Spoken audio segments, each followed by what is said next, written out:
Hello, welcome back to the channel. As you can see, I am solo today, and that can only mean one thing: Elena has had her baby.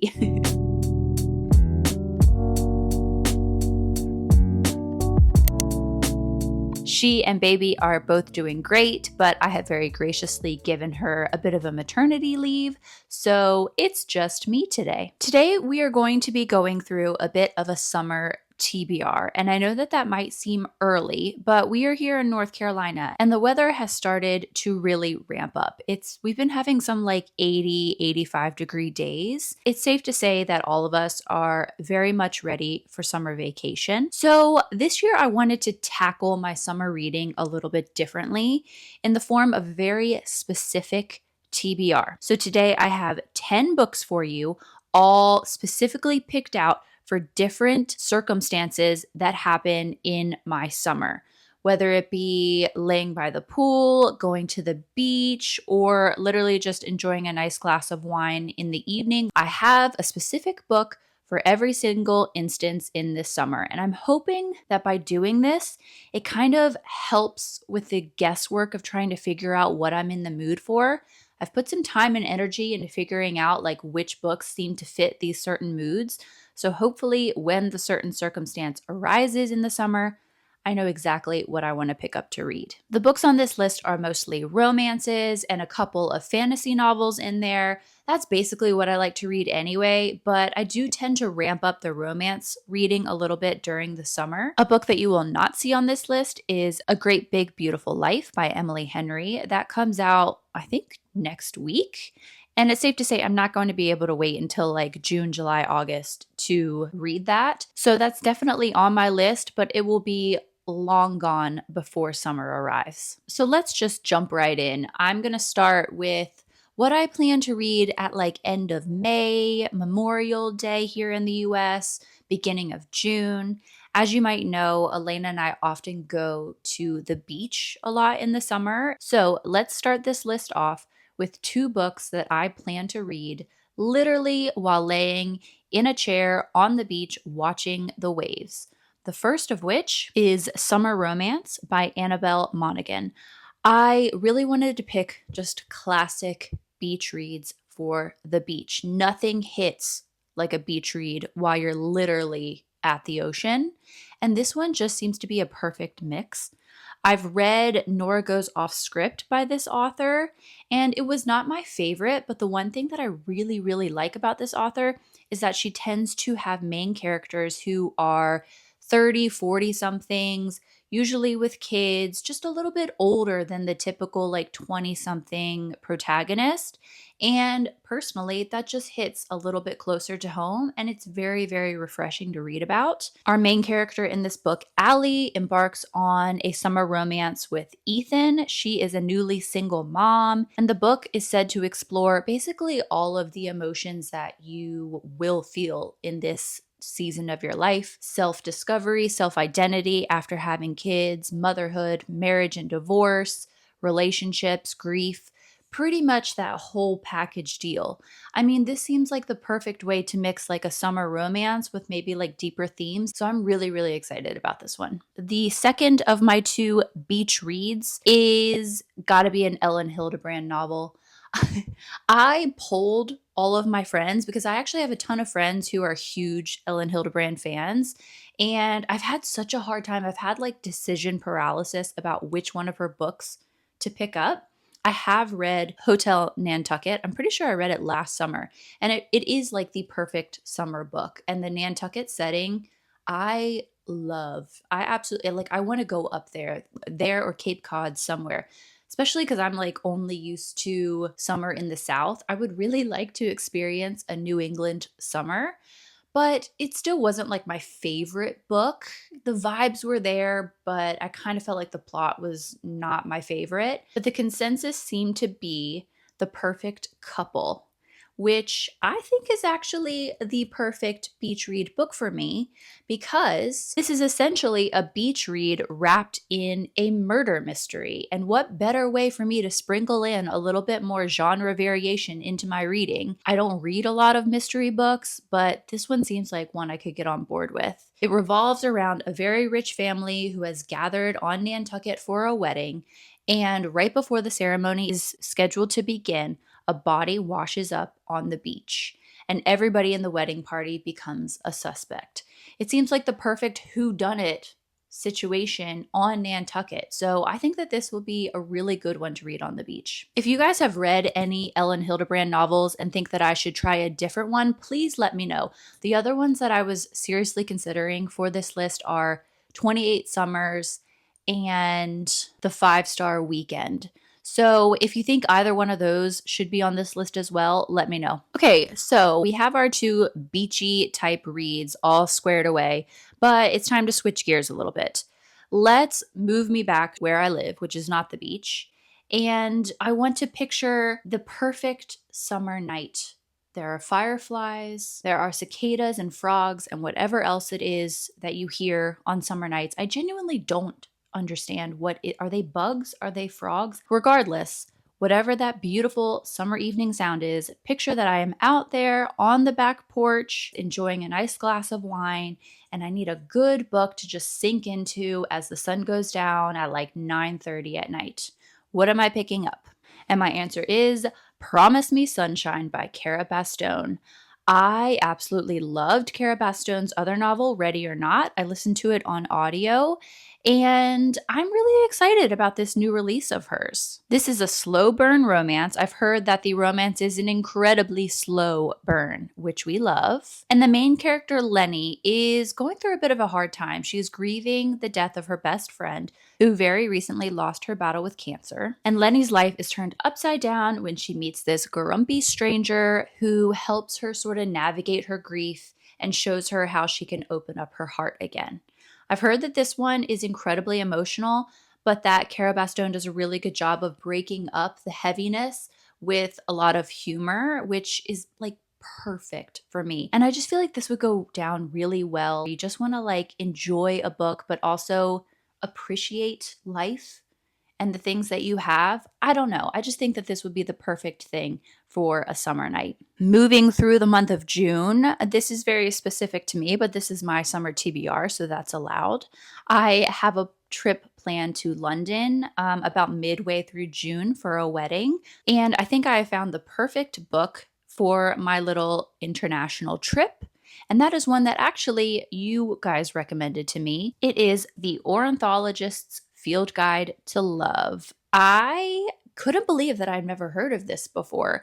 After my obsession with Emily Wilde series at the beginning of this year, I've been really craving books that will give me that same sort of like whimsical, witty type fantasy feeling. And this feels like it is like the perfect match. So this is like a whimsical historical fantasy type book about two rival ornithologists who are forced to team up and scour England in search of this magical rare bird.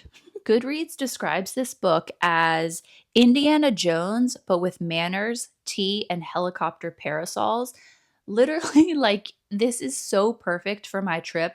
I can't believe it. Thank you to whoever recommended it. I am so excited to read this one. So when I return from the UK, it will be very close to one of the biggest holidays in the United States, which has to be the 4th of July.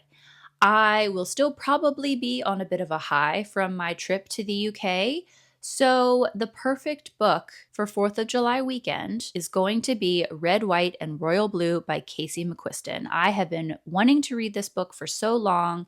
Elena has sung its praises for over a year now, and it literally feels like the perfect way to come back into the country, celebrate 4th of July, while still being halfway in UK time. This is a enemies to lovers romance about the first son of the United States and the Prince of England. I'm sure you have all heard of this, and I've actually seen the movie, but I'm really excited to read the book. I actually think that the actors they picked for the movie are like perfect. Elena agrees. So I'm really excited to kind of like have a really good mental image while I read. And this just seems like a really good way to have a romance, but some idealism, a little bit of politics, just like a coming of age story. So this is what I will be picking up that weekend. Once 4th of July is passed, we are into like serious summer. It is swelteringly hot here in North Carolina. And along with that, at least here where I live, we get a ton of evening thunderstorms. They will roll in right at dinner time. They will be fast, but they can sometimes be pretty serious. They are one of my favorite things about the summer because they are just like, they cool things down. They're so like cozy and they just really help sort of like cool everything off. And I have found the absolute perfect book to pick up for when these thunderstorms start rolling in. It's something a little more gothic, not quite as beachy or summery, but I think will really like fit the thunderstorm tone. And that is Rachel Gillig's new release coming out, I think at the end of May, The Night and the Moth. Elin and I really loved the Shepherd's King duology. We just thought it was like really original and unique with such like a cool premise. So I'm really excited to see what Rachel's new book is all about.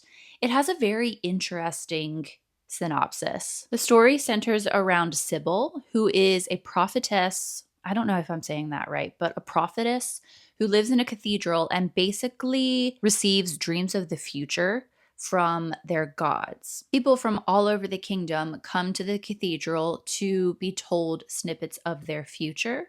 But as Sybil and her other prophetess companions near the end of their time at the cathedral, several of them start going missing. Sybil has to leave the cloisters for the first time in like 10 or 15 years and teams up with this rakish, heretical knight named Rory to try to basically figure out what's going on and help save her friends. I just think this sounds so good. And again, so original. I just really think she is so good at creating these really immersive but unique stories. Romantasy has been very hit and miss for Elena and I recently, but this sounds different and exciting. And I just can't wait to dive into her new series. By the way, I have heard it's a series. This is not going to be a standalone. Switching gears again, I also need to have a book on standby for those incredibly hot, sweltering days at the pool. I am not the biggest fan of the pool. I don't know if it's the chlorine or the sun. I don't know, but I don't particularly enjoy it. However, it is a staple of the summer, and I will inevitably end up there more often than I would like. So I wanted something that really would set the mood. Like if I'm going to be at the pool, let's just be at the pool. Like let's go all in, really lean into it. And I think I have done that with my pool choice for the summer, which is Deep End by Ali Hazelwood. Now I have read 2 Ali Hazelwood books before, Love Theoretically and Check and Mate. And I wasn't really blown away by either of them. And to be perfectly honest, this one seems even farther outside of my comfort zone. But it's too perfect of a pool read to not try. And I'm actually just kind of curious because I've seen it everywhere lately. And I just like to be in the know. I will say this is probably something I would be reading on my Kindle/phone at the pool. I don't feel like I could have this cover out for all of the people to see around me, all the other moms and babysitters and 5-year-old children. Deep End is a college sports romance between a competitive diver and a swimmer. I honestly don't know much more than that, but I have heard that the spice level on this is pretty intense. So I am mentally preparing for that, and who knows?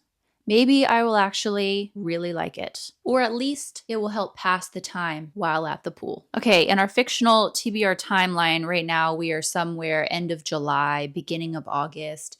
We have been in the thick of summer for a while now, and it's not my favorite season. So I am inevitably going to get to a point where I'm going to need something to really pick me up, something to revive and excite me again. A book that is going to give me a little bit of a refresher on why summer can be fun and not just insanely hot and sweaty and the worst time of year. And I have a very interesting pick for this one. The Amalfi Curse by Sarah Penner. This book comes out at the end of April, And I have read Sarah Penner's other novel, The Lost Apothecary. I thought the premise of that one was so cool, but I ended up not really enjoying it at all. I think I even gave it like 2 stars. But the premise of Amalfi Curse sounds so appealing that I am like more than willing to give her another try. This is a dual timeline story. We have centuries ago these sea witches that are tasked with protecting the Amalfi coast, and here in present day, an archaeologist who is searching for some mysterious treasure on the Amalfi coast. I'm typically not a huge fan of the dual timeline. I'm pretty sure The Lost Apothecary was too, so Sarah Penner obviously is. But I do love some light fantasy, witchy elements, a picturesque setting, searching for treasure, and forbidden love. I mean, this has a lot of boxes ticked for me. I mean, what better way to remember how fun summer can be than reading about the Amalfi Coast. The only thing that would top this is if I somehow got to go to the Amalfi Coast after this. But that's probably not going to happen, so I think this book is my key. Another staple of a North Carolina summer is the lake. We have lots of lakes here, and people love to go to it, go on the boats, all that. I sound like such a negative Nancy. I'm sorry. I'm not a huge lake person. I find the water to be a bit gross, and there's a lot of bugs, and I have a healthy fear of boats. So I'm not a huge lake person, but I am a solid North Carolinian, so I will be lakeside at least once this summer. And I needed, again, to lean into this and find the perfect lakeside book to get me in the spirit. While I may not actually like lakes, I ironically love a lakeside story. I think it must be the Emily Henry fan in me. I just find them like very atmospheric. They sound so much better in books than they do in real life.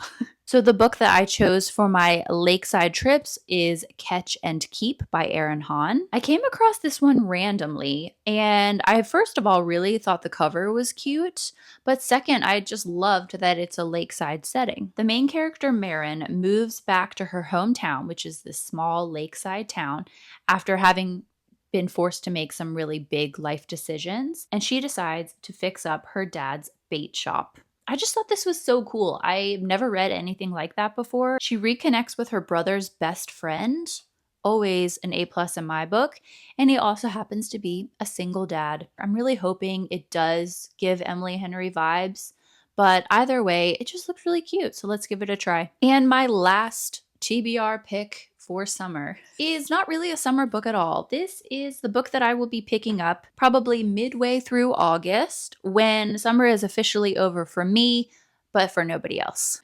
I love fall. I tend to try to make fall happen a little earlier every year. So I have picked out the perfect transition book, the book that's going to get me from summer into the fall vibe that I so desperately will be craving by that point. I mean, I already wish it was October. And that is A Mastery of Monsters by Liselle Sambury. I think this looks so cool. I was told that this is for fans of Legendborn and Ninth House. I've not read Ninth House, to be fair, but I do love Leigh Bardugo and I do love Legendborn, so this does feel like it should be a good fit for me. This is a YA dark academia fantasy book. I think it comes out in June, so it will be ready and waiting for me by August. And in fact, the main character's name is August. I mean, literally, it's fate. In this book, August is forced to join a secret society that may also be responsible for the disappearance of her brother. And in order to infiltrate their ranks, she agrees to team up with a boy who is only months away from becoming a flesh-eating monster. And in exchange for teaming up with him, she has to enter a deadly competition to help control his monster instincts. I'm not quite sure like what she's doing or how she's planning to help him with this,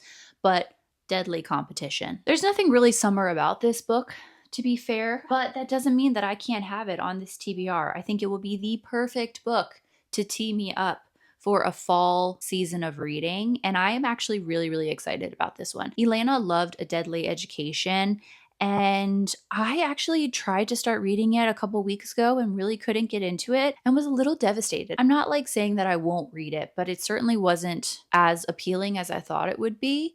So I'm trying to find something kind of equivalent that maybe might catch my attention a little more. And this really sounds like it could fit the bill. So we'll see what it's all about, but unfortunately not until probably August. Okay, and that wraps up my very specific summer TBR list. I hopefully have a book for every single occasion.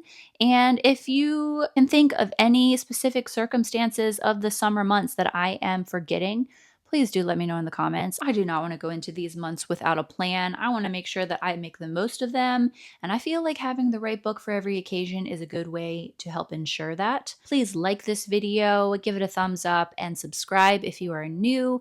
Elena will be back probably in a week or two, and we'll catch you up on all the other things we've been doing. Don't worry, we've still got lots coming. So until our next video, I'll see you later.